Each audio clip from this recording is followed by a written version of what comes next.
have got to set the record straight about a genius move that Sean Payton and the Denver Broncos made that nobody is seeing, nobody's giving him credit for, and people are actually hating on him for, but we will see the results of it in the coming weeks. We get more good Bo Nix news despite a very difficult loss to the Los Angeles Chargers, and our path to the playoffs is still very, very wide open. We're going to break all that down and more in this video. If you're new to the channel, I'm a diehard Denver Broncos fan named Ben.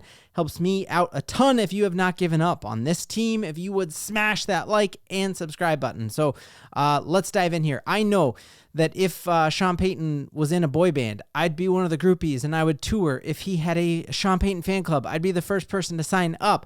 But the Sean Payton hate has gotten absolutely ridiculous, and the level of piling on because the Broncos lost on Thursday Night Football.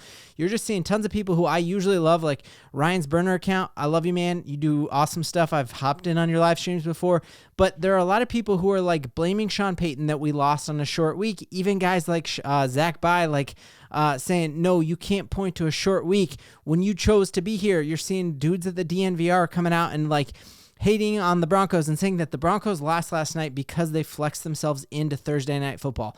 You're totally missing the point. Sean Payton did not agree to flex into Thursday night to win that game last night. He flexed into it to take a scheduling advantage for the Cincinnati Bengals and give that scheduling advantage from the Broncos. It was a double win. Last night, flexing in was just as difficult, if not more difficult, for us playing the Chargers. The Chargers have not had a rest since week 5. We're fairly healthy coming off our bye just 2 weeks ago. So you're looking like Sean Payton's like, hey, this really does not impact my chance of winning that Chargers game that much because Justin Herbert had a short week. Jim Harbaugh had a short week to prep for that game. That did not give either team more of a or less of an advantage, but what it did was now the Bengals don't have 10 days to prep for the Broncos next week. Instead, the Broncos have time to prep for them. And so that's the thing that everyone is missing, and don't jump on Sean Payton. Like, if we had played that exact same game on Sunday, it could have been the exact same result. Like, there's no way that prepping more would have made us win or lose that game. That's not how it worked. If anything, Sean Payton and this coaching staff that has been here for 2 years had an advantage on a short week. Sean Payton and this coaching staff who'd already played and won a road Thursday night game had the advantage this week. And so that was not on Sean Payton. And the purpose of that was not to make us win last night's game. It was to take an advantage away from Cincinnati and give it to us the next week. Next thing, when it comes to Bo Nix, we have to remember, and I love seeing national dudes start jumping on the Bo Nix bandwagon. This is the worst Bo Nix we will ever see. Much like as we watch all these artificial intelligences just ramp up and all the things it can do, it's the worst that this artificial intelligence will ever be. Well, at the exact same time, this is the longest season Bo Nix has ever played. Like, he has never played a game that's a season that's more than 12 games. And you're just hearing Colin Cowherd come out and be like, hey, if I'm a Broncos fan, I'm actually thrilled with what we're getting out of rookie Bo Nix. Like, this is when rookies typically hit a rookie wall, and you look at him last night, he threw 2 touchdowns, no turnovers, really controlled the game. We ended up dropping 27 points on the best defense in the entire league, and that's an exciting thing to have. Like, if you told me coming into that game that the Broncos were going to score 27 points, I would have been like, sign me up, because this Chargers defense, everyone touts that it's the best defense ever, and we dropped 27 on them, and truly that 27 could have been more. We did a field goal and then tried the onsides instead of going for a touchdown at the end there. So Bo Nix's first 3 drives, he led methodical drives on a ramped up, charged up defense that had everything to prove and scored 3 touchdowns in a row. And we got out of our game plan. We lost momentum, weird coaching things, but be encouraged by how Bo Nix looks, because he is legit and he looks very, very different.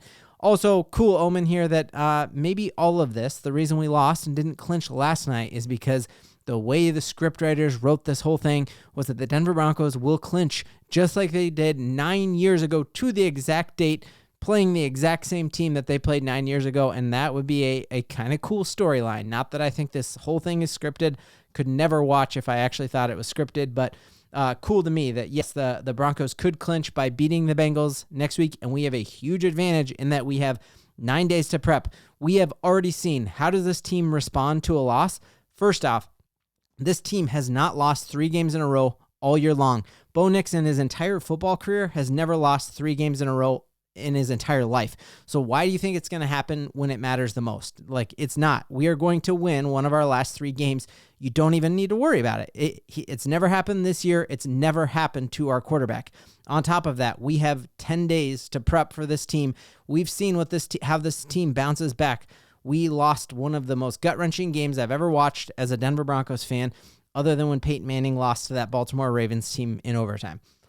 When Kansas City blocked our field goal, we rattled off 4 straight. We dug deep and were like fired up by it. And I said coming into after that Kansas City Chiefs game, after that devastating loss, I said, hey, this is either going to tank our season like it did to the Chicago Bears when they lost to that Hail Mary and still haven't won a game since then. I said, we're either going to rattle off 4 or 5 straight, or we're going to tank the rest of the season. And I'm going to see how Sean Payton is going to lead us through this loss. And what happened? We lost 4 straight, or we won 4 straight and looked like world beaters, right? And truly won 3 quarters of that game yesterday. We were up by 5 points going into the 4th quarter, and our defense just could not figure it out. But I still have faith that was an anomaly, like that our defense is legit. We're getting Riley Moss back. I think we're actually a way better matchup against the Bengals. I think Pat Surtain is going to shut down Jamar Chase. You're going to have Riley Moss shut down T. Higgins, and our pass rush is going to just crush Burrow. And I think we didn't see the Broncos get in and put any pressure on Herbert, versus the crazy part was the week before you saw Herbert hit the ground like 10 times in that game. And that is because all of the Chargers' strength is really just elite tackles on the outside with Joe Alt and obviously another all-pro on the other side. And so Bonito and Cooper did not get any pressure, and so it was all in the middle there, and we struggled there. But that's not what we're facing now going into the Cincinnati Bengals, where I think our outside edge rushers are absolutely going to feast. And so feeling very, very good about that. And who knows if we're even going to be biting our nails next week. The NFL might completely regret flexing the Broncos into Saturday night, because the Bengals could very much be eliminated tomorrow in the fact that they are playing against a Browns team that has a lot to prove. They got that guy with the rocket arm, and at one point last year with him, Dorian Thompson-Robinson or whatever, they were one of the hottest teams in football. Myles Garrett has a lot to prove. Jerry Jeudy has a lot to prove. And that's a divisional matchup. We've already seen this Browns team beat the Ravens and beat the Steelers, so why couldn't they beat the Cincinnati Bengals, who lost to the Patriots, one of the worst teams in football? And then the 49ers could easily beat the Dolphins. And so we could clinch even just this week and not even have to worry about these next couple games. And so I'm feeling very, very good about it. Like Sire Bettinger, Locked On Broncos, predominantly orange, said, like, it is insane to me that we are dogging on Bo Nix when he had to throw the ball 40 times last night because we got away from the run. We dropped 27 points on the Chargers. What are we going to do to the Bengals, who have one of the worst defenses in the league? We're going to score 40 on the Bengals because we've had 10 days to prep and stew and be angry about it.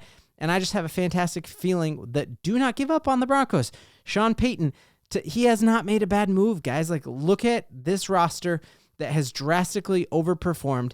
Let's not start doubting Sean Payton now. He picked to flex into this game for the advantage, to take the advantage away from the Bengals and give it to us to have this rest, and I just feel great about it, and I think y'all should too.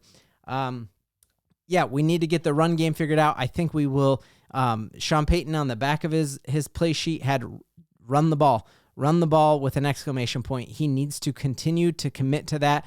I hope that this week, during those 10 days, that he really starts to evaluate the multiple. Like, there's no reason for us to be having 4 different running backs when we were down Jaleel. Like, why are we giving the ball to Blake Watson? Let's let Audric get his steam going. He was running for 5.3 a clip. Let's go with a 2-headed back and not be doing all these crazy personnel changes. Let's just stick to our guns, run the rock, beat the Bengals, get in the playoffs, and then nobody's still going to want to play us in the playoffs. We are getting Riley Moss back. We are going to be a very healthy and well-rested team going into the NFL playoffs, and we are going to make some noise, and that's something we all should believe in.